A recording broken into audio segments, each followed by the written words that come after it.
Good evening, students. So, this is the part 14th of our special lecture series on Rajasthan APO 2026. And in this lecture, we are going to conclude our discussion upon Rajasthan Excise Act 1950. अब prelims में Rajasthan excise act से आपका section 1 से लेके 15 तक पूछ रहा है, ठीक है। तो उन सारे सेक्शंस को हम लोग इस लेक्चर में कवर करेंगे। तो चलिए फिर शुरू करते हैं। ओके, अच्छा अभी बीएनएस का चल रहा है, ठीक है। मैं अभी सोच रहा हूँ कि बीएनएस के साथ में जो बचे हुए आपके माइनर लॉज हैं उनको कंप्लीट कर दूँ, ठीक है। क्योंकि मेरा गोल तो वैसे 15 अगस्त तक ही था, बट मैं चाह रहा हूँ कि जल्दी से जल्दी जितने भी लॉज आपके आने वाले प्रीलिम्स में उसको कंप्लीट कर दूँ ताकि आपके पास रिवीजन करने के लिए टाइम हो, ठीक है। ओके, तो चलिए फिर शुरू करते हैं। The Rajasthan excise act 1950 made by his highness the Raj Pramukh on the 20th day of March 1950। तो यहां पर ये एक स्टेट लॉ है। तो स्टेट लॉ में किसका कंसेंट मिलता है? गवर्नर का। तो गवर्नर के जगह पे हमने क्या टर्म यूज किया है? राज प्रमुख, ठीक है। तो बेसिकली गवर्नर का जो असेंट है वो कब मिला है? 20th मार्च 1950 को। यह है एक्ट नंबर 2 ऑफ 1950 और इसका इनैक्टमेंट डेट है, आइए ये भी देख लेते हैं। इनैक्टमेंट डेट है 1 जुलाई 1950। ये तो आपको याद रहेगा 1 जुलाई 1950, क्योंकि 1 जुलाई वही डेट है जब बीएनएस, बीएनएसएस एंड बीएसए भी फोर्स में आया था, ठीक है। तो इससे आप लोग ध्यान रख सकते हैं, इससे आप लोग रिलेट कर लेना राजस्थान एक्साइज एक्ट को। नाउ अब जो पहला सवाल बनता है इस पर्टिकुलर एक्ट से वो ये है कि यहाँ पे ये टर्म राज प्रमुख क्यों यूज हुआ है, ठीक है। अब देखिए इसका आंसर ये है कि अगर आप ध्यान से देखें तो इस पर्टिकुलर एक्ट को असेंट कब मिला है? इसको असेंट मिला है 20th मार्च 1950 को, ठीक है। Before the enactment of state reorganisation act.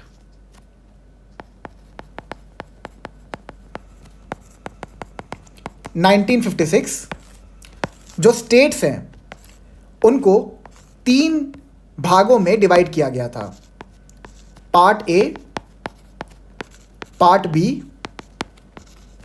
And part C. फिर आपका ये स्टेट रीऑर्गेनाइजेशन एक्ट 1956 आया और इस एक्ट से जो ये कंसेप्ट था part A, part B and part C states का, इसको अबॉलिश कर दिया गया, ठीक है। तो जो राजस्थान था ना, राजस्थान पार्ट बी स्टेट था,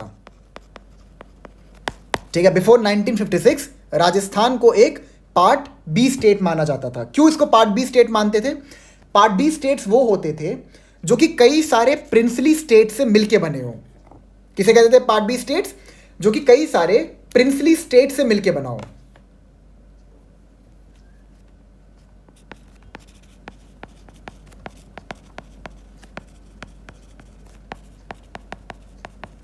ठीक है, जब ये कई सारे प्रिंसली स्टेट्स साथ में आए, ठीक है, इनका इंटीग्रेशन हुआ। इंटीग्रेशन किस चीज के लिए हुआ? कि हम एक सिंगल स्टेट को फॉर्म करेंगे, ठीक है। तो ऐसा कोई भी स्टेट जो कई सारे प्रिंसली स्टेट से मिलके बना था उसे हम कहते हैं पार्ट बी स्टेट्स। ये 1956 से पहले था। 56 में स्टेट रीऑर्गेनाइजेशन एक्ट आया, ठीक है, और साथ ही साथ 7th amendment to the constitution भी आया था। तो by the 7th amendment to the constitution and by state reorganisation act 1956 जो ये पार्ट ए, पार्ट बी और पार्ट सी का जो कंसेप्ट था स्टेट्स का, इसको अबॉलिश कर दिया गया एंड अब सारे स्टेट्स को हम लोग इक्वली देखते हैं, ठीक है। तो पार्ट बी स्टेट्स कौन से थे? वो ऐसे स्टेट्स थे जो कई सारे प्रिंसली स्टेट से मिलके बने थे। फॉर एग्जाम्पल मैं आपको बताता हूँ, जैसे राजस्थान जो है वो कई सारे प्रिंसली स्टेट से मिलके बना है, जैसे कि आपका जयपुर, जोधपुर, उदयपुर, बीकानेर, ठीक है। आप लोगों ने नाम सुना होगा इन सारे जगहों का, जयपुर, जोधपुर, बीकानेर, उदयपुर, ठीक है। ये सारे के सारे प्रिंसली स्टेट्स हुआ करते थे। प्रिंसली स्टेट्स मतलब जहां पर राजाओं का गवर्नेंस होता था, ठीक है, जहां पर राजा रूल करते थे। तो राजाओं की छोटी छोटी टेरिटरीज थी, उन्होंने क्या किया, उन सारे छोटी टेरिटरीज को साथ में कंबाइन करके, इंटीग्रेट करके एक सिंगल स्टेट बना दिया। और जो ये सिंगल स्टेट फॉर्म हुआ इसको पार्ट बी के कैटेगरी में डाला गया था। फिर 1956 में स्टेट रीऑर्गेनाइजेशन एक्ट आया plus 7th amendment to the constitution आया और इस पर्टिकुलर जो प्रिंसिपल था part A part B part C state का, इसको अबॉलिश कर दिया गया और सारे स्टेट्स को इक्वल मानना शुरू कर दिया गया। मतलब उनको कोई स्पेशल क्लास या स्पेशल कैटेगरी में नहीं डाला गया। Is that clear? ठीक है। तो 1956 से पहले जो पार्ट बी स्टेट्स होते थे वहां पर गवर्नर की जगह राज प्रमुख हुआ करते थे। ठीक है, राज प्रमुख हुआ करते थे। और 1956 के अमेंडमेंट के बाद जो ये राज प्रमुख का जो पोजीशन था इसको रिप्लेस कर दिया गया गवर्नर से। ठीक है, अब गवर्नर का अपॉइंटमेंट कैसे होता है? By virtue of article 153 of the constitution. तो राज प्रमुख को रिप्लेस कर दिया गया गवर्नर के द्वारा। लेकिन जो ये पर्टिकुलर एक्ट है ये 1950 में इनैक्ट हुआ था, तो उस समय गवर्नर तो थे नहीं, तो उस समय कौन था? राज प्रमुख। तो राज प्रमुख का ही आपको असेंट चाहिए था इस पर्टिकुलर एक्ट को फोर्स में लाने के लिए। ठीक है, तो राज प्रमुख ने यहाँ पे असेंट दे दिया, तो उसके बाद ये पर्टिकुलर जो एक्ट है ये फोर्स में आ गया। एंड देन देयर आफ्टर इसकी इनैक्टमेंट डेट को डिसाइड किया गया as 1 July 1950। Is that clear? ठीक है, चलो एक और चीज़ देख लेते हैं इसमें। ये भी आपसे पूछ सकते हैं, इसलिए मैं कुछ चीज़ें आपको बता दे रहा हूँ। देखो, अगर पेपर बहुत टफ आया तो आपसे ऐसा सवाल पूछ सकते हैं। अगर लाइक थोड़ा सा मीडियम तरीके का आया तो वहाँ पे खाली आपसे प्रोविजन के रिगार्डिंग ही पूछेंगे। और अगर बहुत आसान आया तो ऑब्वियस सी बात है कि वो आपसे ये पूछ लेंगे कितना दिन लगता है कितना दिन आपके पास है रिवीजन फाइल करने के लिए, कितना दिन आपके पास है एक्साइज कमिश्नर को अप्रोच करने के लिए। ये सब एकदम बेसिक सवाल पूछ लेंगे। ठीक है, हाँ, अब इसका कॉन्स्टिट्यूशनल असेंस भी समझ लेते हैं कि इस पर्टिकुलर एक्ट को इनैक्ट करने की जो पावर है स्टेट गवर्नमेंट के पास, वो उन्होंने कहाँ से डिराइव की है। ठीक है, तो ये बात आपको बहुत अच्छे से पता होगा कि हमारे पास आर्टिकल 246 है इंडियन कॉन्स्टिट्यूशन का, जिसको हम पढ़ते हैं शेड्यूल 7 के साथ। और शेड्यूल 7 के अंदर हमारे पास 3 लिस्ट हैं, state list, union list and concurrent list. ठीक है, इन लिस्ट के अंदर कई सारी एंट्रीज हैं। ठीक है, इन लिस्ट्स के अंदर कई सारी एंट्रीज है। ये एंट्रीज क्या है? ये एंट्रीज वो सब्जेक्ट्स हैं जिसके ऊपर यूनियन गवर्नमेंट या फिर स्टेट गवर्नमेंट लॉस बना सकते हैं। तो स्टेट का तो समझ में आ गया कि स्टेट लिस्ट के अंदर जितनी भी एंट्रीज हैं उनके ऊपर एक्सक्लूसिव राइट है स्टेट गवर्नमेंट का लॉ बनाने का। यूनियन भी समझ में आ गया कि यूनियन लिस्ट में जितने भी सब्जेक्ट्स हैं, जितने भी एंट्रीज हैं, उसके ऊपर एक्सक्लूसिव राइट है यूनियन गवर्नमेंट का लॉ बनाने का। फिर आपका आता है कॉन्करेंट। कॉन्करेंट में ये है कि स्टेट और यूनियन दोनों ही लॉ बना सकते हैं इन लिस्ट के ऊपर। ठीक है, लेकिन अगर दोनों ने लॉ बनाया है किसी पर्टिकुलर लिस्ट के ऊपर, किसी पर्टिकुलर सब्जेक्ट के ऊपर, और दोनों अगर एक दूसरे को लाइक रिफ्यूट कर रहे हैं, एक दूसरे के अगेंस्ट में है, तो वहां पे जो यूनियन का लॉ होगा ये प्रिवेल करेगा। ये ध्यान रखना। ठीक है, तो अब ये आपको समझ में आ गया। तो ये जो पर्टिकुलर एक्ट है that is Rajasthan excise act 1950, इसको इनैक्ट किस लिस्ट से किया गया है? इसको इनैक्ट किया गया है लिस्ट 2 एंट्री 8 एंड 51। ठीक है, तो लिस्ट टू जो है आपका ये है state list.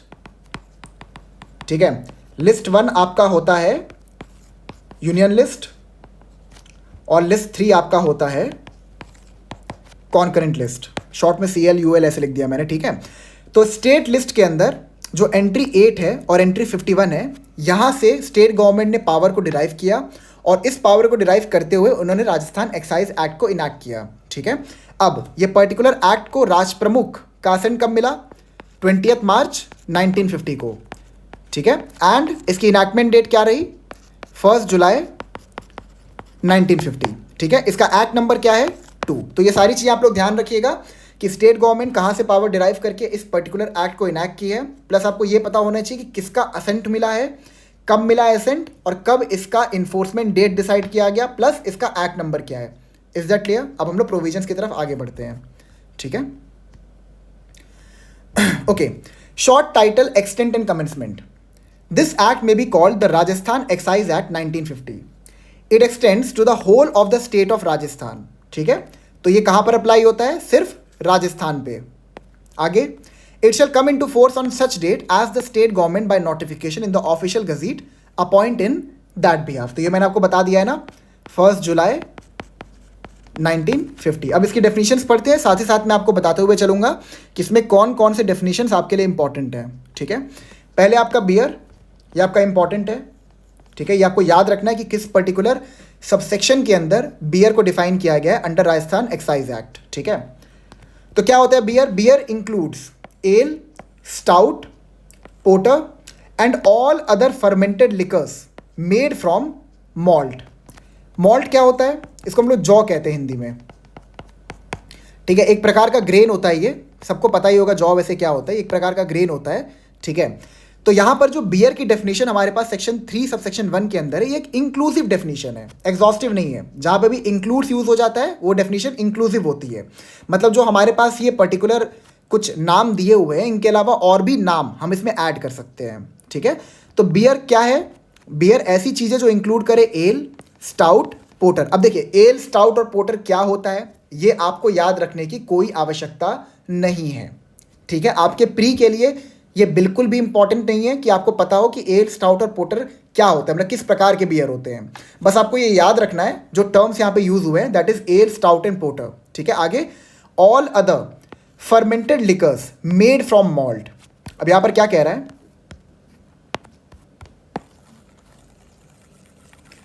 All other fermented liquors made from malt. ठीक है, अब समझते हैं एक बार कि फर्मेंटेशन क्या होता है। ठीक है, थोड़ा साइंस पढ़ना पड़ेगा हमें इसके लिए। देखिए, फर्मेंटेशन एक ऐसा प्रोसेस होता है, बहुत लाइक लेमैन की तरीके से मैं आपको समझाऊंगा। ठीक है, फर्मेंटेशन एक ऐसा प्रोसेस होता है जिसमें बैक्टीरिया एंड ईस्ट, ठीक है, जब इनको मॉल्ट के साथ मिलाया जाता है, बहुत आसान शब्दों में आपको समझा रहा हूं। ठीक है, जब बैक्टीरिया और ईस्ट को मॉल्ट के साथ मिलाया जाता है तो नेचुरली ये क्या करते हैं, इस मॉल्ट के जो शुगर्स होते हैं। देखिए मैं आपको एक बात बताता हूँ, थोड़ा सा और साइंस आप लोग पढ़ लो आज। जब भी आप किसी खाद्य पदार्थ को देखते हो और उसमें अगर आप कार्ब देखते हो, कार्बोहाइड्रेट, तो कार्बोहाइड्रेट क्या होता है? This is basically sugar. कभी आप क्या करना, अगर आपके घर में कोई चीनी का पैकेट आता है तो चीनी के पैकेट के जो पीछे लिखा होता है ना कि इसके इंग्रेडिएंट्स क्या है, कितना कैलोरी है वगैरह वगैरह, वहाँ पे आप चेक करोगे तो आपको मिलेगा कि 100 ग्राम शुगर में 99.8 ग्राम कार्ब होता है।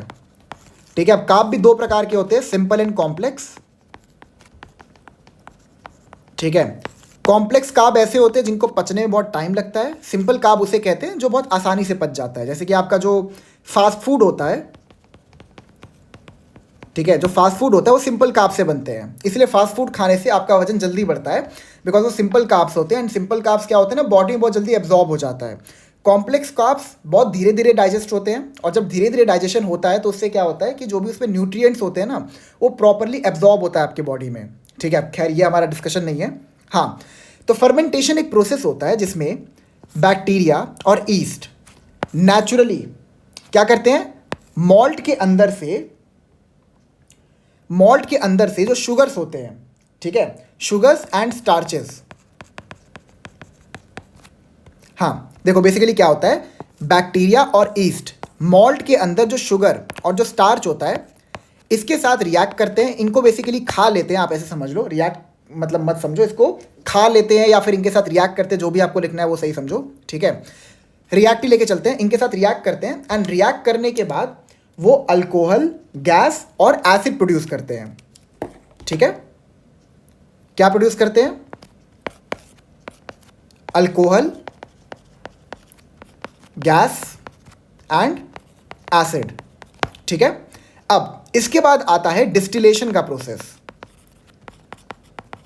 ठीक है, डिस्टिलेशन के अंदर क्या होता है कि अब देखो रिएक्ट करके इन्होंने एसिड निकाला, अल्कोहल निकाला और गैस निकाला। ठीक है, तो डिस्टिलेशन के प्रोसेस से जो अल्कोहल होता है ना, इसको निकाल लिया जाता है इसमें से, समझ में आया आपको? और इस प्रकार से इसका पर्टिकुलर लाइक अल्कोहल का फॉर्मेशन होता है। तो आपने जो भी लाइक नेचुरली जो अल्कोहल बनते हैं, लाइक आपको पता होगा ग्रेप्स जो होता है ना, आपका अंगूर होता है, अंगूर से भी आपका बियर बनता है, अल्कोहल बनता है, पेय पदार्थ बनते हैं। ठीक है, नशीले पदार्थ बनते हैं। वो कैसे बनते हैं? वो ऐसे ही बनते हैं। अंगूर में अंगूर में बैक्टीरिया एंड ईस्ट जो होते हैं ना वो रिएक्शन करते हैं। रिएक्शन करने के बाद वो एसिड, अल्कोहल और गैस प्रोड्यूस करते हैं। इसमें गैस और एसिड को सेपरेट कर दिया जाता है डिस्टिलेशन के प्रोसेस से, और जो अल्कोहल बचता है उसको यूज किया जाता है for the purpose of intoxication. Is that clear? ठीक है, ठीक है, बस आपको इतना जानना है फर्मेंटेशन के बारे में। तो यहां पर क्या कह रहा है, beer includes ale, stout, porter and all other fermented liquors made from malt.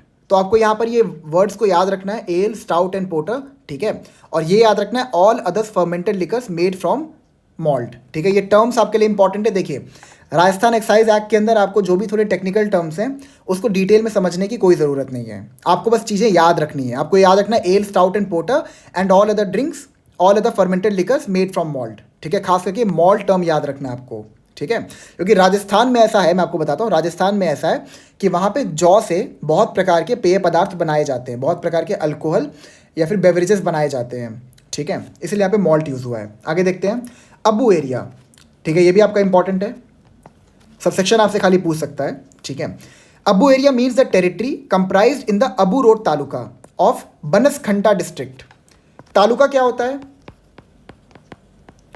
ठीक है, तालुका बेसिकली डिस्ट्रिक्ट का सब डिवीजन होता है, ठीक है। जब डिस्ट्रिक्ट को भी हम लोग डिवाइड कर देते हैं और डिवाइड करके जो पोर्शन निकलता है उसे हम तालुका कहते हैं, ठीक है। तो यहां पर ये क्या है, means the territory comprised in the Abu road taluka of Banaskantha district in the state of Bombay as it existed immediately before the first day of November 1956। That is the day when the state reorganisation act 1956 was came into force, ठीक है। तो यहाँ पे क्या लिखा है, it means the territory comprised in the Abu road taluka of Banaskantha district in the state of Bombay as it existed immediately before the first day of November 1956, ठीक है। तो स्टेट ऑफ बॉम्बे का ये पार्ट था, ठीक है, बनसखंडा डिस्ट्रिक्ट जो है वो स्टेट ऑफ बॉम्बे में फॉल करता था, ठीक है, हाँ, ठीक है। एंड फिर जो उसका सब डिवीजन है that is Abu road taluka, उसे हम कहेंगे अबू एरिया। बस आपको अबू एरिया ऐसे याद रखना है, इसको डिटेल मत समझिए। आगे देखते हैं, denatured means mixed with such substance and by such process as may be prescribed under section 42 in order to render any spirit unfit for human consumption whether as a beverage or as a medicine or in any other way whatsoever। ये भी वैसे आपको याद कर लेना कहाँ पे defined है, क्लॉज 3, ठीक है। डी नेचर कहाँ पे डिफाइन है ये आपसे पूछ सकता है। डी नेचर का मतलब यहाँ पर बेसिकली क्या है, मैं आसान शब्द में आपको समझा दे रहा हूँ। देखो, फर्मेंटेशन के थ्रू, ठीक है, फर्मेंटेशन एंड डिस्टिलेशन के थ्रू बहुत सारी चीज़ें प्रोड्यूस होती हैं, ठीक है। अब आपको ये चीज़ पता होगा कि जो केरोसिन ऑयल आप घर में यूज़ करते हो या जो पेट्रोल आप यूज़ करते हो, ठीक है, या फिर जो नेल पॉलिश आप यूज़ करते हो, ये सब भी इसी प्रोसेस से बनता है। उसमें भी लाइक अल्कोहल होता है, लेकिन जो वो पर्टिकुलर अल्कोहल है ना वो डीनेचर्ड होता है, it is not fit for human consumption. जैसे जो आप बाथरूम में जो क्लीन करने के लिए यूज़ करते हो, अपना बाथरूम क्लीन करने के लिए, उसमें भी अल्कोहल होता है, ठीक है। तो उनको डी नेचर के प्रोसेस से बनाया जाता है और इस तरीके से बनाया जाता है कि वो खाली डेली यूज में काम आ सके लेकिन उसको कंज्यूम नहीं किया जा सके। तो यही कह रहा है डी नेचर का मतलब यहाँ पर भी क्या कह रहा है, means mix with such substance and by such process as may be prescribed under section 42 in order to render any spirit unfit for human consumption whether as a beverage or as a medicine or in any other way whatsoever. तो denature का मतलब यहाँ पर क्या होगा कि ऐसा कोई भी अल्कोहलिक बेवरेज, ठीक है, ऐसा कोई भी अल्कोहलिक बेवरेज जिसको ऐसे सब्सटेंस से मिक्स किया गया है, ठीक है, कि वो ह्यूमन कंजम्पशन के लिए सेफ ना हो और ना ही उसको एज ए मेडिसिन यूज़ किया सके, तो उसको हम लोग कहेंगे, इस प्रोसेस को हम लोग कहेंगे डी नेचर्ड। तो डी नेचर्ड के प्रोसेस से बेसिकली हम इन चीज़ों को क्रिएट करते हैं, जैसे कि आपका पेट्रोल हो गया, फ्यूल हो गया, केरोसिन ऑयल हो गया, बाथरूम क्लीनर हो गया, नेल पॉलिश हो गया, ये सारी चीज़ें डी नेचर्ड के प्रोसेस से बनाई जाती हैं। Is that clear? अगला है 3A, D नेचर्ड spiritual preparation, not very important, ठीक है, means any preparation of denatured spirit or alcohol and includes liquors, French polish and varnish prepared out of such spirit or alcohol। देखिए वही बात जो मैंने आपको ऊपर बताई थी, ठीक है। आगे देखते हैं, एक्साइजेबल आर्टिकल, ये आपको पढ़ना होगा, ठीक है, कि कौन कौन से, ये आपको पूरा पता होना चाहिए, बस रीड करने वाला पार्ट है, समझने वाला इसमें कुछ नहीं है। हाँ, अरे मैं आपको सबसे इंपॉर्टेंट चीज़ तो बताया नहीं कि एक्साइज क्या होता है, ठीक है। हाँ, एक्साइज क्या होता है ये समझ लेते हैं। देखिए, एक्साइज एक प्रकार का टैक्स होता है, ठीक है। एक्साइज टैक्स लगाया जाता है किसी चीज के प्रोडक्शन या मैन्युफैक्चरिंग पे। अब एक होता है कस्टम। कस्टम होता है किसी चीज को अगर आप ट्रांसपोर्ट कर रहे हो तो उस पर कस्टम ड्यूटी लगती है। फॉर एग्जांपल अगर आप किसी पर्टिकुलर थिंग को एक स्टेट से दूसरे स्टेट पे ट्रांसफर कर रहे हो, ठीक है, लेके जा रहे हो ट्रांसपोर्ट के थ्रू, एंड वहां पर ये बोला गया कि उस पर्टिकुलर गुड के ऊपर कस्टम ड्यूटी लगाई गई है। इसका मतलब यहां पर ये है कि उसके ट्रांसपोर्टेशन के ऊपर टैक्स इंपोज किया गया है, ठीक है। एक्साइज ड्यूटी क्या होता है? एक्साइज ड्यूटी बेसिकली ये होता है कि जब आप किसी पर्टिकुलर थिंग के प्रोडक्शन पे या उसके मैन्युफैक्चरिंग पे जब टैक्स लगाते हो तो उसको हम कहते हैं एक्साइज ड्यूटी, ठीक है। एंड राजस्थान एक्साइज एक्ट के अंदर जो पर्टिकुलर मैन्युफैक्चरिंग या फिर प्रोडक्शन है अल्कोहल का, उसको टैक्स किया गया है। समझ में आ गया आपको ये चीज? ठीक है, ठीक है।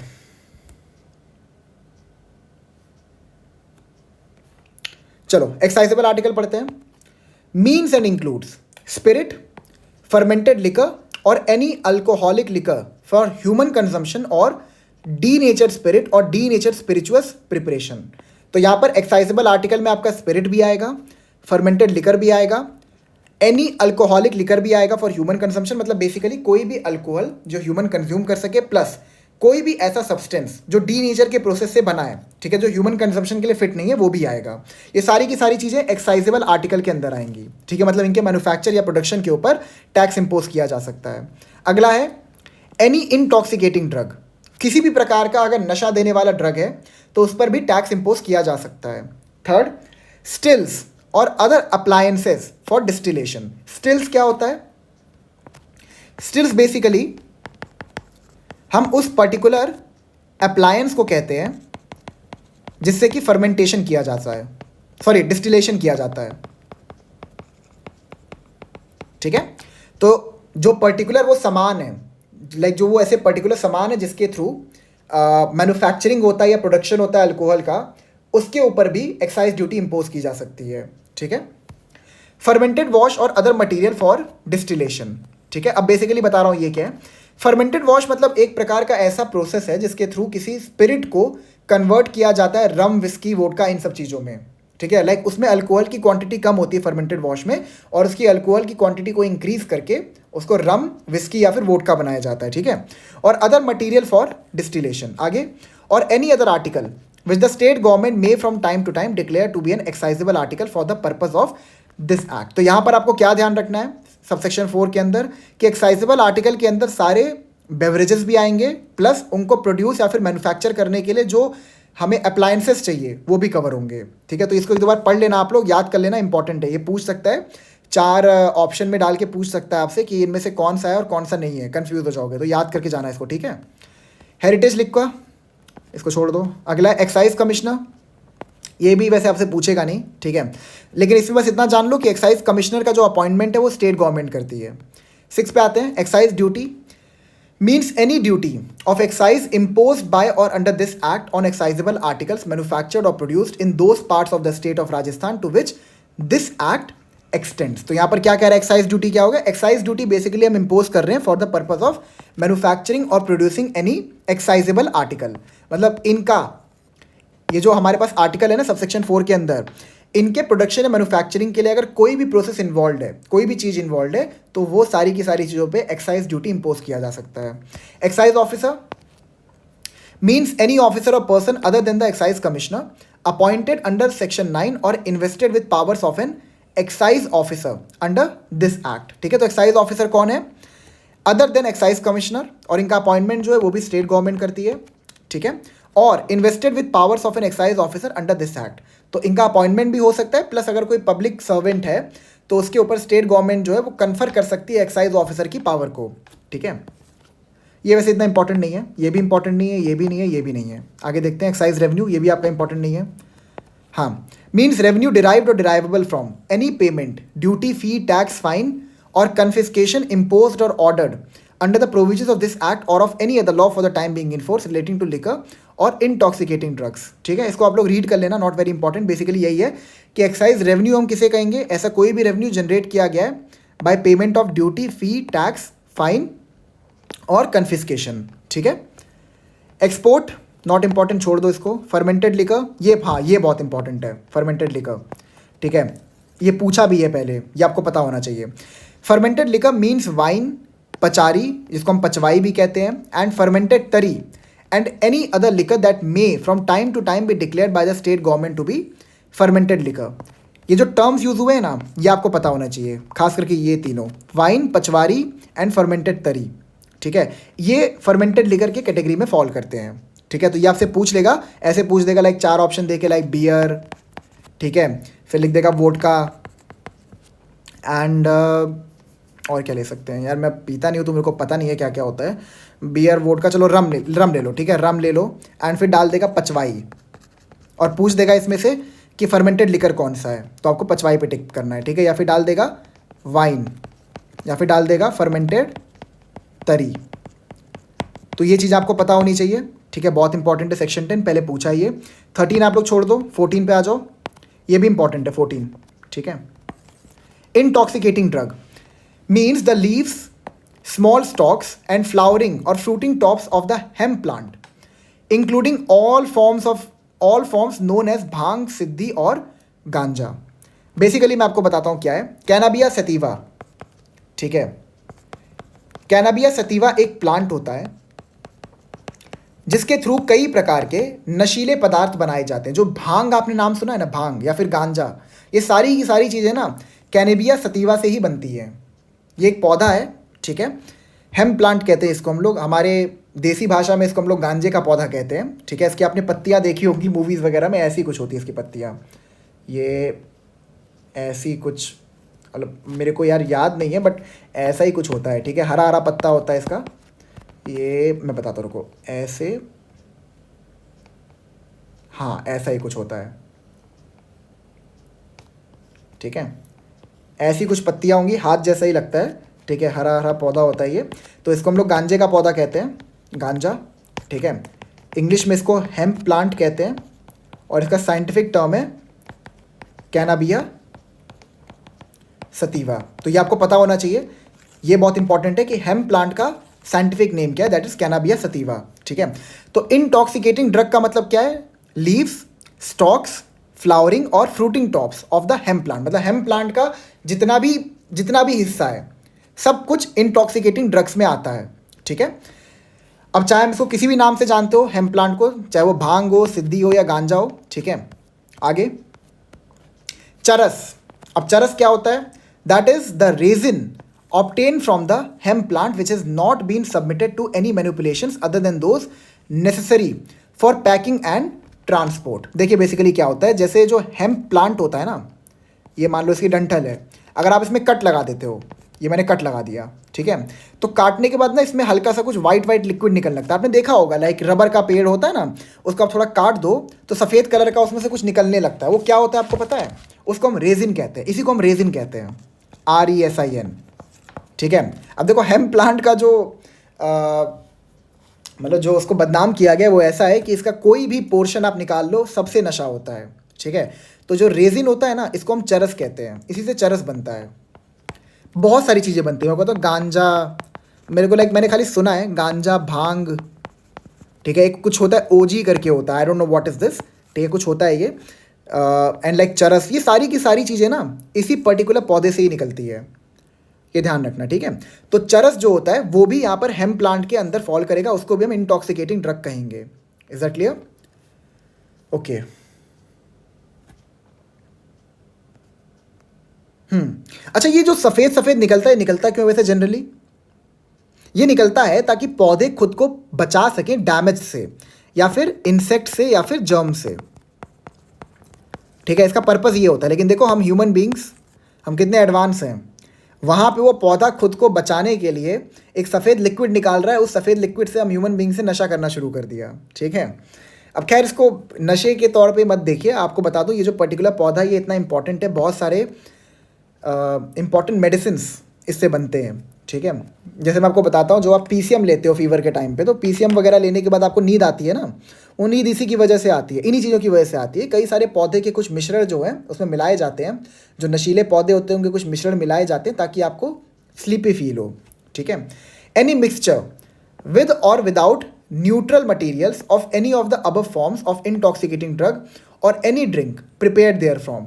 भांग सुना है ना आपने, भांग, होली भी बहुत चलता है, भांग लाइक भांग का जो जूस बनता है वो भी इसमें इंक्लूडेड है, ठीक है।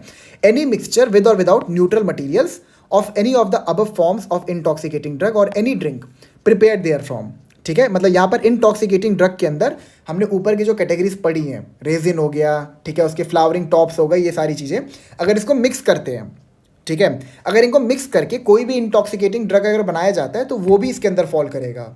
या फिर अगर उसको किसी पेय पदार्थ में मिला के उसको नशीला बनाया जाता है तो वो भी इसमें कवर होगा। फोर्थ, एनी अदर इंटॉक्सिकेटिंग और narcotic substance which the state government may declare by notification in the official gazette to be an intoxicating drug, such substance not being opium, coca leaf or a manufactured drug as defined in the Dangerous Drugs Act 1930, ठीक है। तो यहाँ पे intoxicating drug के अंदर किसी भी drug को ऐड किया जा सकता है, बट किनको ऐड नहीं किया सकता ये देख लीजिए, ओपीम, अफीम कहते हैं इसको, कोका लीफ, ठीक है, or a manufactured drug as defined in the dangerous drugs act, ठीक है।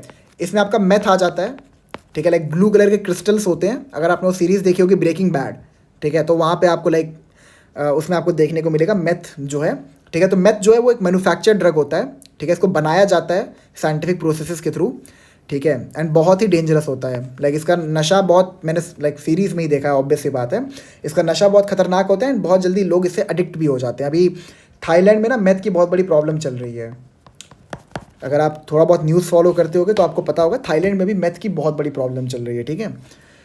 चलो, तो यहाँ पर ये कह रहा है कि स्टेट गवर्नमेंट किसी भी इंटॉक्सिकेटिंग सब्सटेंस को या किसी भी नार्कोटिक सब्सटेंस को इंटॉक्सिकेटिंग ड्रग डिक्लेयर कर सकते हैं, बट वो किन किन चीज़ों को नहीं कर सकते ये आपको ध्यान रखना पड़ेगा, अफीम को, कोका लीफ को, ठीक है, या फिर कोई भी अगर मैन्युफैक्चर्ड ड्रग है,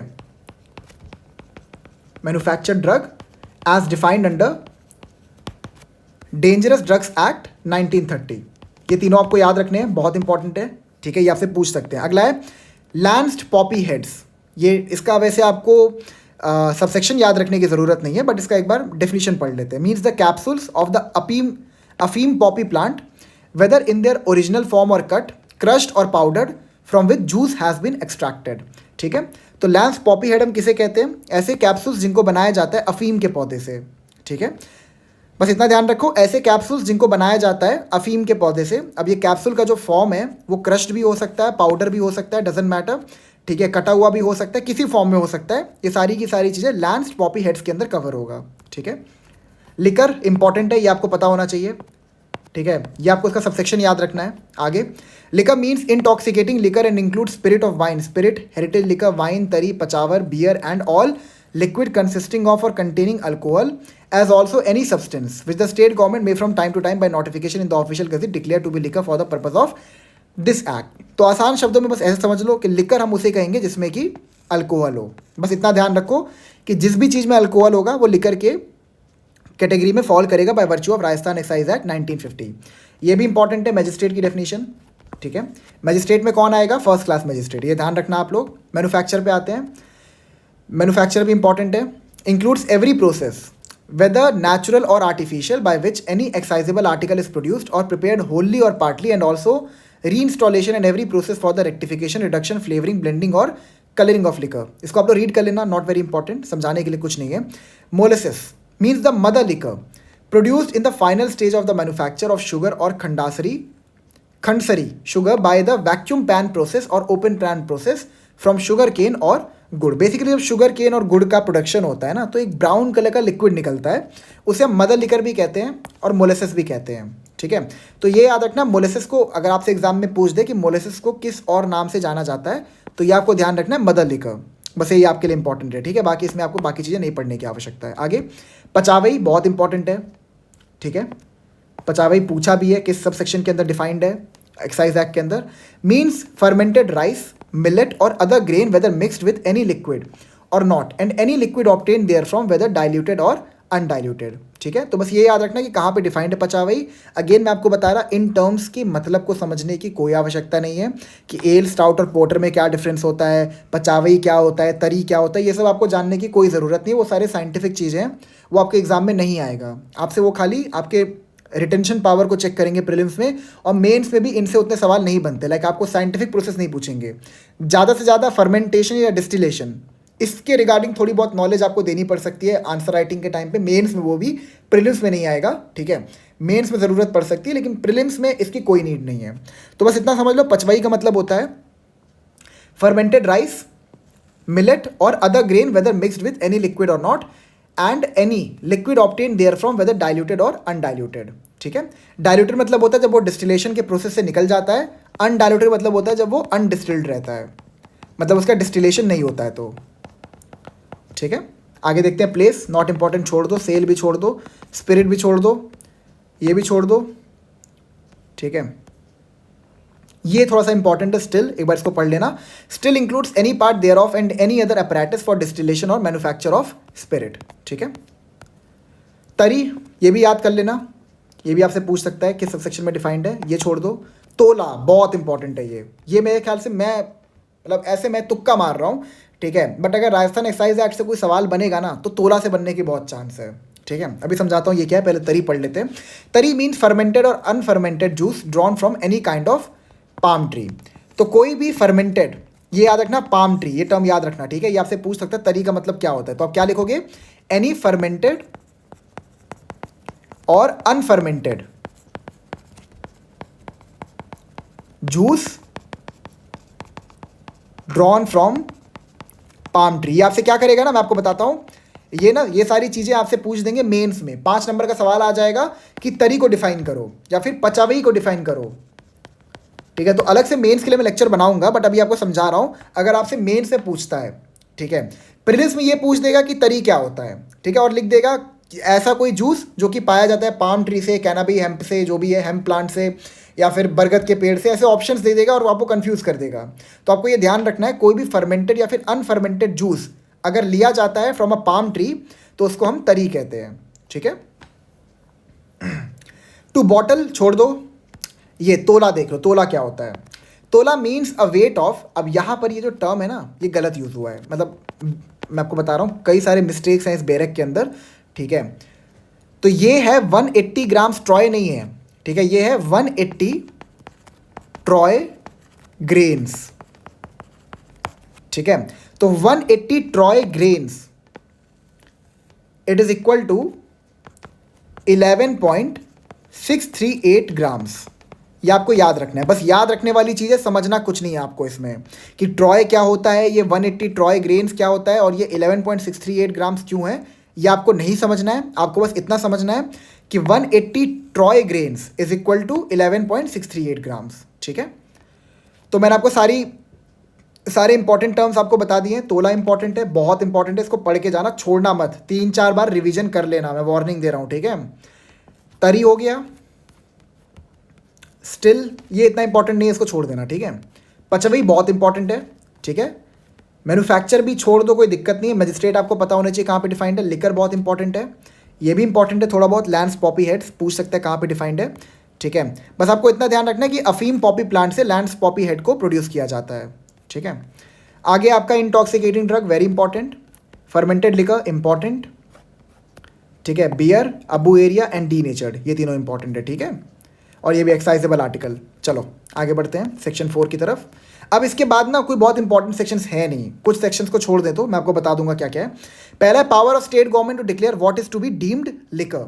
the state government may by notification in the official gazette declare any substance to be liquor for the purpose of this act or any portion thereof, ठीक है। तो स्टेट गवर्नमेंट के पास यहाँ पे power है कि वो किसी भी सब्सटेंस को लिकर डिक्लेयर कर सकते हैं, ठीक है, by giving a notification in the official gazette. The state government may in like manner and for like purposes declare what shall be deemed to be a country liquor and foreign liquor. State government ये भी decide कर सकता है कि कौन सा liquor country liquor की category में फॉल करेगा और कौन सा लिकर फॉरेन लिकर की कैटेगरी में फॉल करेगा। अब इसका मतलब यहाँ पर ये नहीं है कि ये पर्टिकुलर लिकर किसी फॉरेन कंट्री से इंपोर्टेड हो, ठीक है। अगर मान लो कोई फॉरेन लिकर का टाइप है, उसको बनाया अपने देश में ही जा रहा है या फिर राजस्थान में ही जा रहा है, ठीक है, तो जस्ट बिकॉज प्रोसेस जो है वो फॉरेन है तो उससे भी हम किसी लिकर को फॉरेन लिकर डिक्लेयर कर सकते हैं, ठीक है। भले हमने उसको इंपोर्ट नहीं किया किसी फॉरेन कंट्री से, बट जो प्रोसीजर फॉलो होता है उस पर्टिकुलर लिकर को बनाने के लिए, ठीक है, वो हमने अपने देश में फॉलो किया है, तो उसको भी हम फॉरेन लिकर डिक्लेयर कर सकते हैं, बट डिक्लेयर कौन करेगा? State government. ठीक है, यहाँ पे देखो आपको बस इतना ध्यान रखना है, क्योंकि स्टेट एक्ट है ये, तो ये चीज़ याद रखना, किसी भी बंदे का अपॉइंटमेंट है, ठीक है, किसी भी चीज़ को डिक्लेयर करना है, तो मोस्टली वहाँ पे 98% चांसेस है कि स्टेट गवर्नमेंट ही ऑप्शन होगा। ठीक है,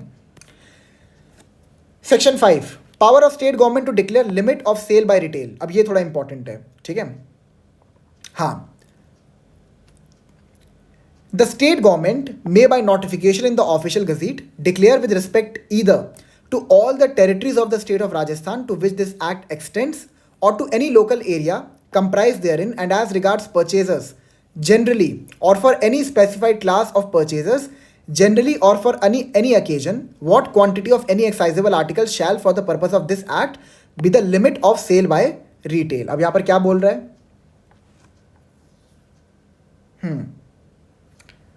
यहाँ पर ये बोल रहा है सबसेक्शन 1 कि स्टेट गवर्नमेंट जो है वो डिसाइड करेगा कि ये जो आपका एक्साइज एक्ट है इसकी एप्लीकेशन कहाँ पर होगी। ये डिसाइड कर सकते हैं कि पूरे राजस्थान पर भी इसकी एप्लीकेशन हो सकती है, ये भी डिसाइड कर सकते हैं कि राजस्थान के किसी लोकल एरिया या फिर किसी पर्टिकुलर टेरिटरी पे इसकी एप्लीकेशन हो सकती है।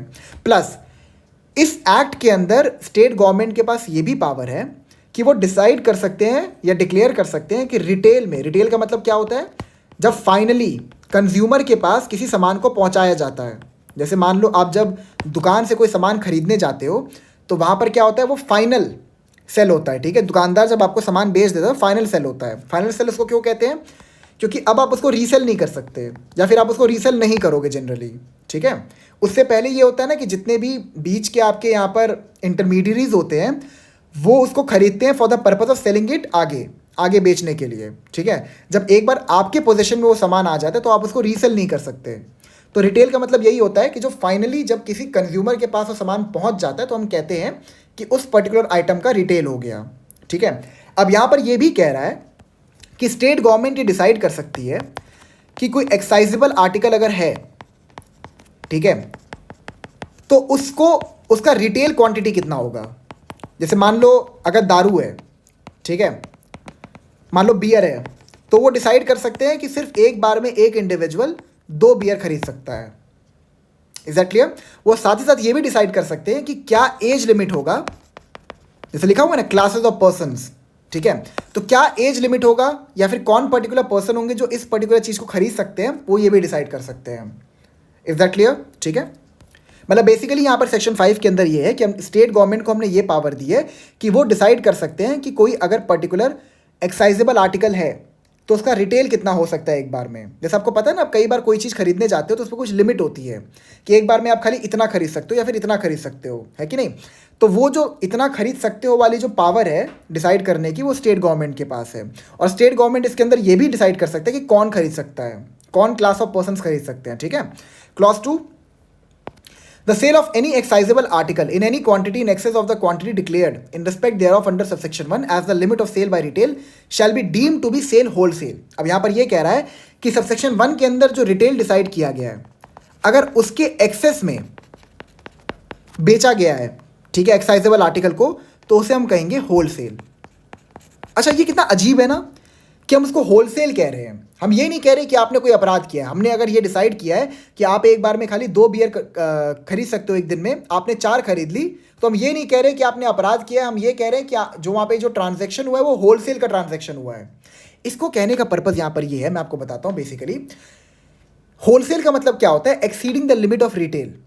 ठीक है, अब होलसेल के लिए ना अलग ड्यूटीज़ होती हैं, रिटेल की अलग ड्यूटीज़ होती हैं। मतलब रिटेल जब आप करते हो तो कितना टैक्स लगेगा वो डिसाइडेड रहता है। होलसेल के लिए अलग टैक्सेस होते हैं। अब अगर आपने होलसेल में परचेज किया है और आपने सफिशिएंट अमाउंट ऑफ टैक्स पे नहीं किया है, तो यहाँ पर क्या हो जाएगा?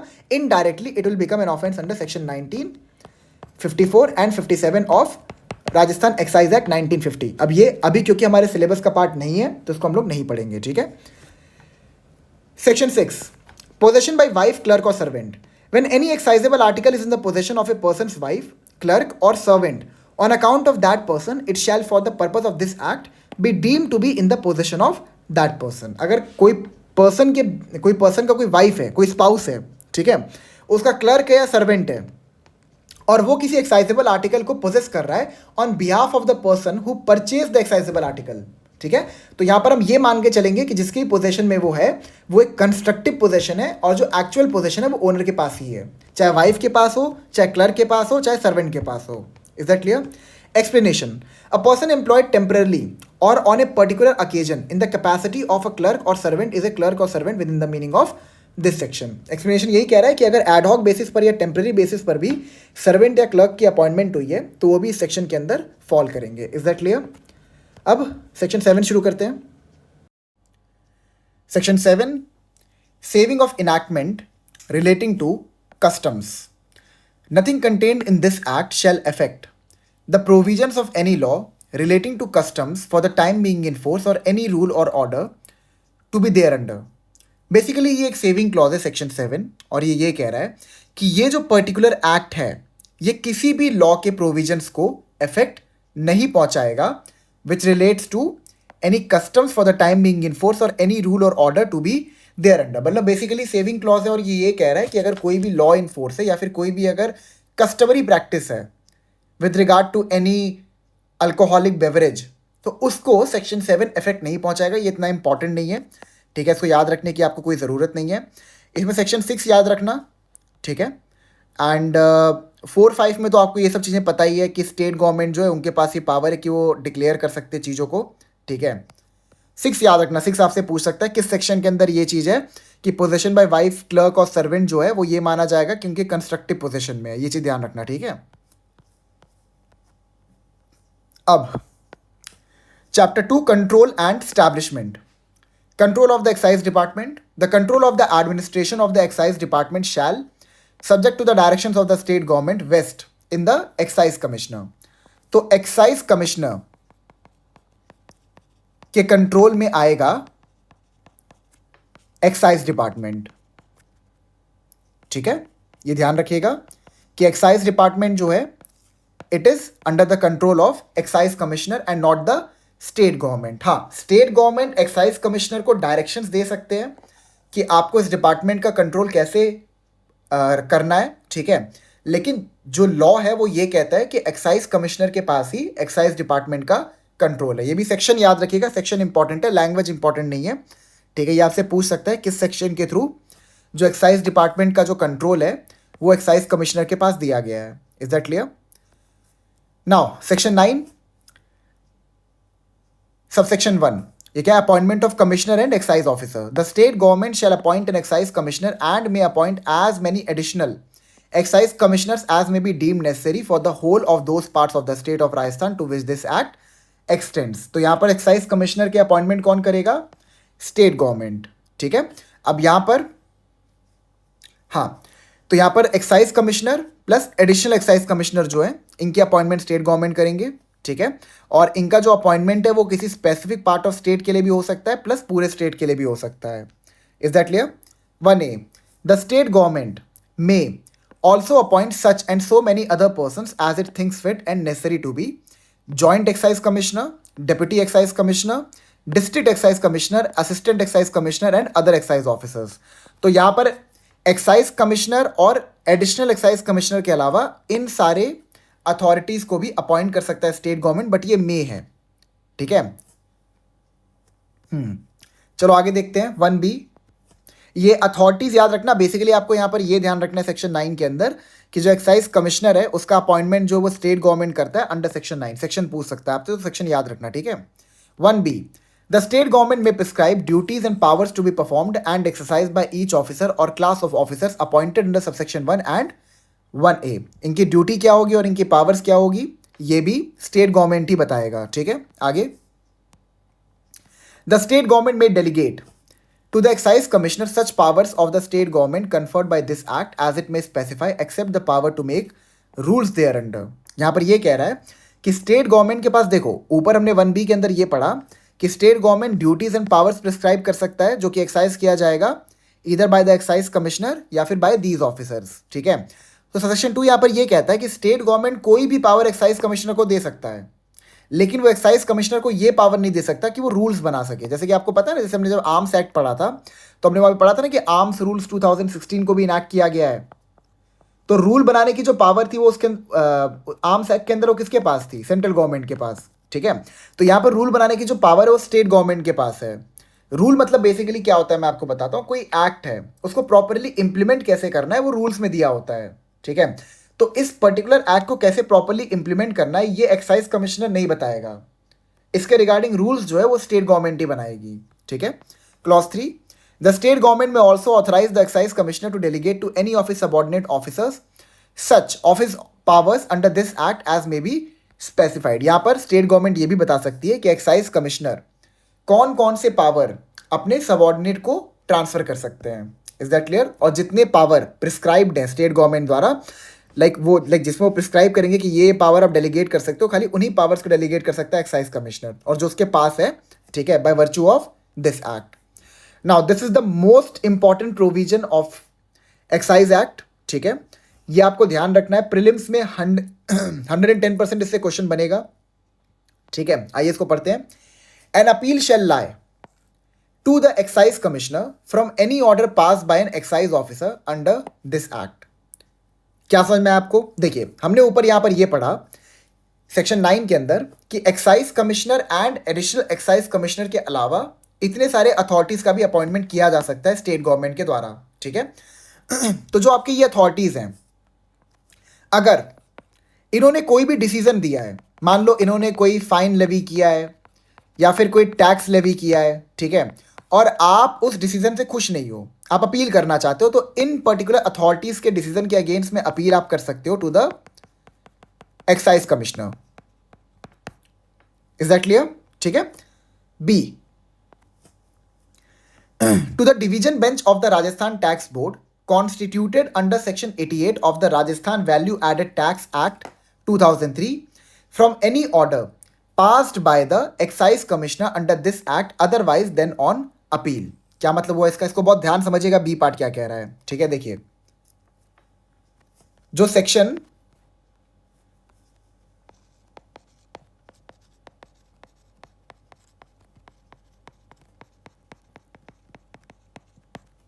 हाँ, जो आपका सेक्शन 9A सब सेक्शन 1 है, ये कहता है कि सेक्शन 9 के अंदर जिन अथॉरिटीज को अपॉइंट किया गया other than excise commissioner and additional excise commissioner, ठीक है, अगर वो कोई भी ऑर्डर पास करते हैं, ठीक है, तो उस ऑर्डर को अपील किया जा सकता है एक्साइज कमिश्नर के पास में या फिर एडिशनल एक्साइज कमिश्नर के पास में। समझ में आ गया आपको? यह आपका सब सेक्शन 1 हो गया। अब सेक्शन 9-A सब सेक्शन 2 क्या बोलता है कि अगर एक्साइज कमिश्नर ने अपने ओरिजिनल जुरिस्डिक्शन के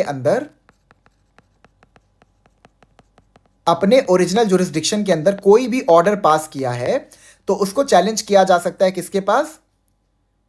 before the tax board constituted under section 88 of the Rajasthan value added tax act 2033, ठीक है। तो अगर एक्साइज कमिश्नर ने ओरिजिनल जुरिस्डिक्शन के अंदर कोई ऑर्डर पास किया है, तो उसको चैलेंज किया जा सकता है before the tax board constituted under section 88 of the tax act of 2003। Is that clear? I am so sorry. आगे, from any order pass by the excise commissioner under this act otherwise than on appeal. देखिए, मैं आपको बताता हूं basically यहां पे मतलब क्या है। मतलब यहां पर यह है कि एक्साइज कमिश्नर ने अगर अपील में कोई ऑर्डर पास किया है, तो इस ऑर्डर को आप चैलेंज नहीं कर सकते इस पर्टिकुलर बोर्ड के पास, that is Rajasthan tax board के पास। ध्यान समझिए मेरी बात को। एक्साइज ऑफिसर ने कोई ऑर्डर पास किया, तो आप एक्साइज कमिश्नर को अप्रोच कर सकते हो उसको चैलेंज करने के लिए, ठीक है। एक्साइज कमिश्नर ने ओरिजिनल जुरिस्डिक्शन के अंदर कोई ऑर्डर पास किया, तो आप उसको चैलेंज कर सकते हो टैक्स बोर्ड के सामने, ठीक है, जिसको कॉन्स्टिट्यूट किया गया under section 88 of Rajasthan value added tax act 2003, ठीक है। लेकिन जब एक्साइज कमिश्नर अपनी एपेलेट पावर को इस्तेमाल कर रहा होगा, और एपेलेट पावर को इस्तेमाल करते हुए अगर वो कोई भी ऑर्डर पास करता है, तो फिर उसको आप यहां पर चैलेंज नहीं कर सकते, ठीक है। अगर एक्साइज कमिश्नर ने अपनी एपेलेट पावर को इस्तेमाल करते हुए कोई भी ऑर्डर पास किया है, तो आप उसको राजस्थान टैक्स बोर्ड के सामने चैलेंज नहीं कर सकते। ये पर्टिकुलर ऑर्डर फाइनल होगा, मतलब पूरी तरह से फाइनल नहीं होगा। यहां पर आप रिवीजन डाल सकते हो, लेकिन रिवीजन में जो भी ऑर्डर आएगा उसको सब्जेक्ट में रखते हुए ये जो ऑर्डर है ये फाइनल होगा। समझ में आ गया? नेक्स्ट है, provided that no appeal shall be entertained unless it is accompanied by a satisfactory proof of payment of 75% of the amount of the demand created by the order appealed against। अब मान लो order ये पास हुआ था कि आपको 1 लाख रुपए पे करने हैं, ठीक है? तो सेक्शन 9-A, ठीक है, सबसेक्शन 1 के प्रोवाइजो के हिसाब से, एक मिनट, सबसेक्शन 1 नहीं है ये एक्चुअली, हाँ 1A and B, I am so sorry, ठीक है, this is A and this is B, ठीक है? तो प्रोवाइजो के हिसाब से अगर मान लो ऑर्डर ये पास हुआ है कि आपको 1 लाख रुपए का टैक्स पे करना है, आप उस ऑर्डर से खुश नहीं हो और आपको अपील करना है, ठीक है? अब चाहे वो ऑर्डर एक्साइज कमिश्नर ने पास किया हो, ठीक है, या फिर अदर एक्साइज ऑफिसर ने पास किया हो, चाहे वो ऑर्डर एक्साइज कमिश्नर ने पास किया हो या फिर अदर्स एक्साइज ऑफिसर्स ने पास किया हो, उसको आपको चैलेंज करना है अपील में, ठीक है? तो आपको इस अमाउंट का 75% डिपॉजिट करना पड़ेगा। This is what the law says. लेकिन अभी भी आपको ये नहीं लग रहा कि यार ये 75% अमाउंट जो है ये बहुत ज्यादा ओवरली एग्जैजरेटेड है कि नहीं? द आंसर इज यस, ठीक है? और इस चीज को रिकॉग्नाइज किया गया था कि ये जो पर्टिकुलर अमाउंट है ना ये बहुत ही ओवर एग्जैजरेटेड है, इसीलिए राजस्थान फाइनेंस एक्ट आया था। ये एक्ट आपको पता होना चाहिए, ये बहुत कम लोग आपको बताते हैं, ठीक है? इसीलिए राजस्थान फाइनेंस एक्ट 2020 को इनैक्ट किया गया था, जिसके अंदर ये जो 75% अमाउंट है ना इसको रिड्यूस करके 25% कर दिया गया। समझ में आ गया आपको? अब जो ये 75% आप पढ़ते हो ये 25% हो गया है। Is that clear?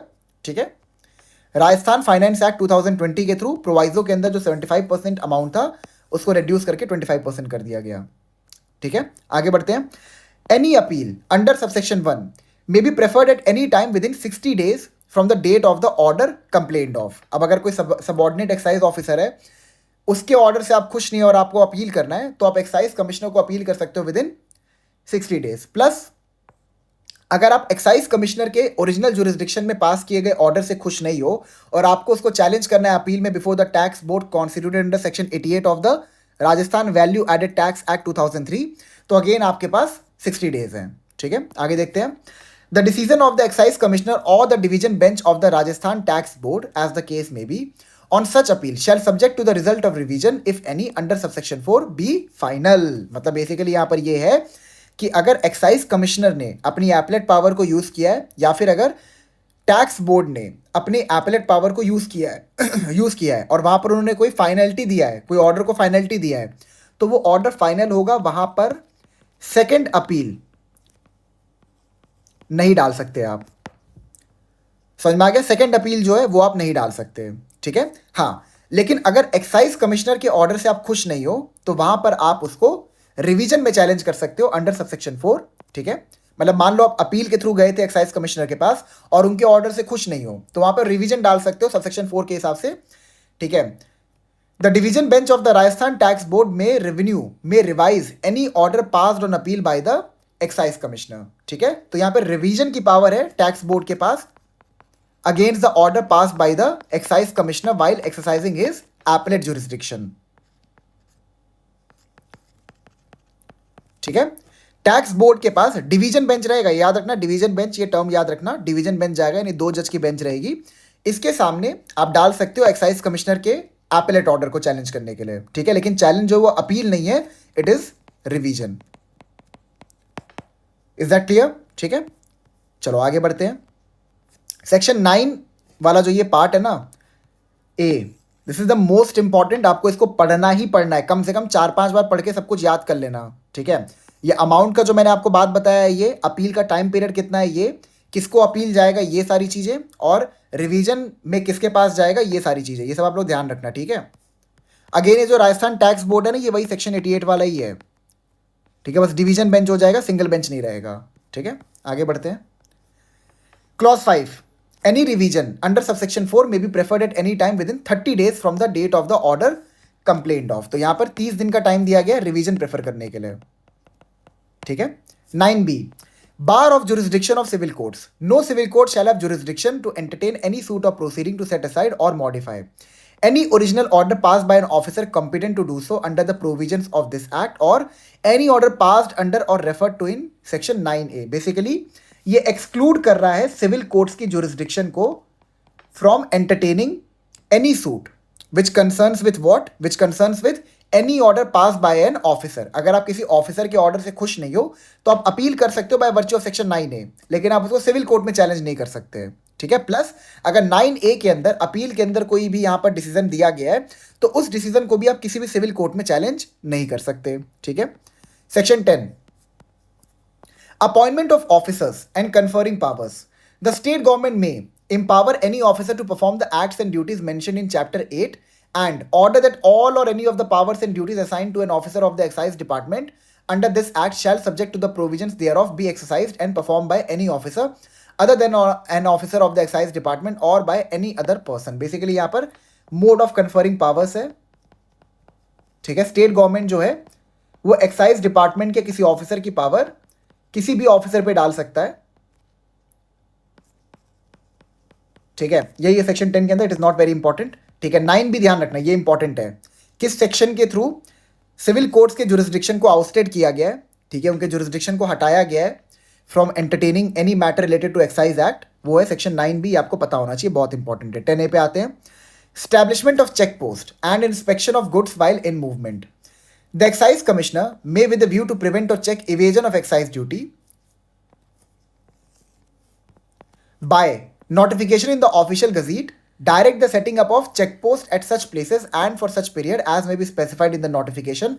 Every officer or official who exercises his power and discharges his duties at such check post by way of inspection of documents produced and goods being moved shall be its in charge. Basically यहाँ पर ये कह रहा है कि अगर कोई individual मान लो एक्साइज ड्यूटी को पे करने से बच रहा है, ठीक है, तो इसके लिए चेक पोस्ट स्टैब्लिश करने की जो पावर है वो एक्साइज कमिश्नर के पास है. और ये वो कैसे करेंगे? ये वो करेंगे bye notification in the official gazette. बस इतना ध्यान रखो, इतना सफिशिएंट है. ठीक है. और ये भी ध्यान रखो कि जिस चेक पोस्ट पे कोई भी ऑफिसर एम्प्लॉयड रहेगा चेक करने के लिए, वो उस पर्टिकुलर चेक पोस्ट का इंचार्ज रहेगा. ठीक है. Notwithstanding anything contain in subsection 1, the excise commissioner may by notification in the official gazette declare any existing check post established by any other department of the state government to be check post for the purpose of this section and may appoint any officer or official to act as the in charge of the check post for the purpose of this section. Basically यहाँ पर ये कह रहा है कि कोई अगर देखो यहाँ पर चेक पोस्ट आप बना रहे हो थ्रू नोटिफिकेशन. ठीक है. अब अगर मान लो कोई भी चेक पोस्ट पहले से एग्जिस्ट करता है जो स्टेट गवर्नमेंट का है, तो वहां पर उस चेक पोस्ट को एक नोटिफिकेशन के थ्रू सबसेक्शन 1 का चेक पोस्ट बनाया जा सकता है. बस इतना ध्यान रखो, नॉट वेरी इंपॉर्टेंट. ठीक है. 3 पे आते हैं. द ड्राइवर और person in charge of vehicle. ये थोड़ा इंपॉर्टेंट है, 3 याद रखना. ठीक है. इसमें बस आपका सबसेक्शन 3 इंपॉर्टेंट है, बाकी तो लॉजिक वाली बात है. ठीक है. हाँ, ये याद रखना कि ये कैसे करेंगे excise commissioner, bye notification in the official gazette. ये आपसे पूछ सकता है. और किस लिए किया जाएगा चेक पोस्ट को establish? For the purpose of preventing evasion of excise duty. ठीक है. क्लॉज 3, द ड्राइवर और person in charge of vehicle or carrier carrying excisable articles shall carry with him the permit, pass, bill and bilty. Stop the vehicle or carrier at such check post. ठीक है. यहाँ पे क्या क्या वो carry करेगा? Bill carry करेगा, पास करेगा, परमिट और बिल्टी. ठीक है. बिल्टी मतलब एक प्रकार का वो होता है, कैसे बताऊँ आपको, वो टर्म मेरे दिमाग में नहीं आ रहा. अरे वो क्या कहते हैं, बिल्टी मतलब वो होता है जहाँ पे लाइक आपको इतना पेमेंट करना होता है, कुछ वही होता है. ठीक है. चलो बाद में आपको बता दूंगा बिल्टी क्या होता है. ठीक है. हाँ. Stop the vehicle or carrier at such check post. C. Produce all documents for inspection. Produce all documents for inspection of the in charge of the check post and allow documents for inspection of goods excisable articles. ठीक है. Wait. Just give me a second.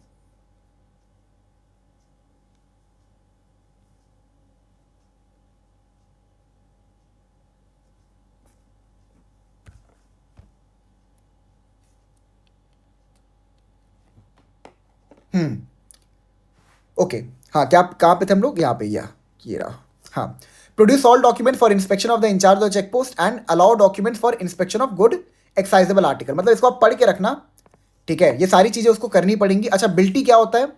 बिल्टी basically ये होता है कि जब मान लो कोई truck operator है, ठीक है, उसको कोई सामान मिल जाता है जो उसको सप्लाई करना है. ठीक है. तो वहां पर एक नोट इशू किया जाता है कि हाँ, इस बंदे ने वो सामान रिसीव कर लिया और अब ये इसको ट्रांसपोर्ट के थ्रू लेके जा रहा है, तो उसको हम बिल्टी कहते हैं, ठीक है। Explanation, okay, explanation for the purpose of this section, vehicle or carrier shall include any means of transportation including an animal to carry goods from one point to another. चलो ये तो आप समझ ही गए होगे एक्सप्लेनेशन का मतलब क्या है, ठीक है। ये लास्ट चैप्टर है हमारा, चैप्टर सेक्शन 15 तक ही आ रहा है ना, हाँ ठीक है। Import of excisable article, no excisable article shall be imported unless the state government has given permission either general or special for its import. Such condition, if any, as the state government imposed have been satisfied and the duty imposed under section 28 has been paid or a bond has been executed for the payment thereof. तो किसी भी एक्साइजेबल article को अगर आपको import करना है तो इन सारे कंडीशन से कंप्लाई करना पड़ेगा. इसमें कुछ समझाने के लिए है नहीं, 2-3 बार आप इसको रीड कर लेना, ठीक है. और ये सेक्शन भी इतना इंपॉर्टेंट है नहीं, ठीक है. आगे 12, export and transport of excisable article. No excisable article shall be exported unless the duty imposed under section 28 has been paid or a bond has been executed for the payment thereof and such condition, if any, as the state government may impose have been satisfied. ये भी इतना important नहीं है. 13, power of state government to prohibit import, export and transport of excisable article. Basically यहाँ पे state government को हमने power दिया है कि वो prohibit कर सकते हैं import या export of any excisable article, ठीक है. कोई भी आर्टिकल है जिस पे एक्साइज ड्यूटी लगाया गया है तो उसके इंपोर्ट और एक्सपोर्ट के ऊपर बैन लगा सकती है स्टेट गवर्नमेंट, बस इतना ध्यान रखिए, ठीक है. 14, passes necessary for import, export and transport. No excisable article exceeding such quantity as the state government may prescribe by notification in the official gazette, either generally for all the territories of the state of Rajasthan to which this act extends or for any local area comprised therein, shall be imported, exported or transported except under a pass issued under the provisions of the next following section. पहले 15 पढ़ लेते हैं. पास, ठीक है. Grant of passes for import, export and transport. Passes for the import, export or transport of excisable article may be granted by the excise commissioner or by an excise officer duly empowered in this behalf. By whom? By the excise commissioner. ठीक है. आगे subject to such restriction as the state government may impose in this behalf from time to time. तो पास कौन issue करेगा? पास जो है वो excise commissioner issue करेगा, ठीक है. या तो एक्साइज कमिश्नर खुद कर सकता है या फिर वो किसी अपने सबऑर्डिनेट को एम्पावर कर सकता है कि तुम मेरे बिहाफ में पास को इशू करो. समझ में आ गया, ठीक है. Subsection 2, such passes may either be general for definite periods and kinds of, एक मिनट, may be either general for definite periods and kinds of articles or drugs or special for specified occasion or particular consignments only. General हो सकता है, special हो सकता है, यही सब चीज़ें. पास का क्या नेचर रहेगा सबसेक्शन 2 के अंदर बता दिया गया, not very important for examination, ठीक है. अच्छा 14 को पूरा पढ़ लेते हैं, फिर से पढ़ लेते हैं 14 को. समझ में आ गया ना. 15 बस आपको इतना ध्यान रखना है कि एक्साइज कमिश्नर के पास ये पावर है कि वो ही पास इशू कर सकते हैं, और अगर वो नहीं कर रहे तो वो अपने किसी सबऑर्डिनेट को कर सकते हैं, और जो सबऑर्डिनेट है वो इवन तो पास तो इशू कर सकता है, लेकिन अगर स्टेट गवर्नमेंट ने कोई भी रेस्ट्रिक्शन इंपोज किया है इस बिहाफ में कि तुम कब पास इशू कर सकते हो कब नहीं कर सकते हो, तो उससे उसको कंप्लाई करना पड़ेगा, ठीक है.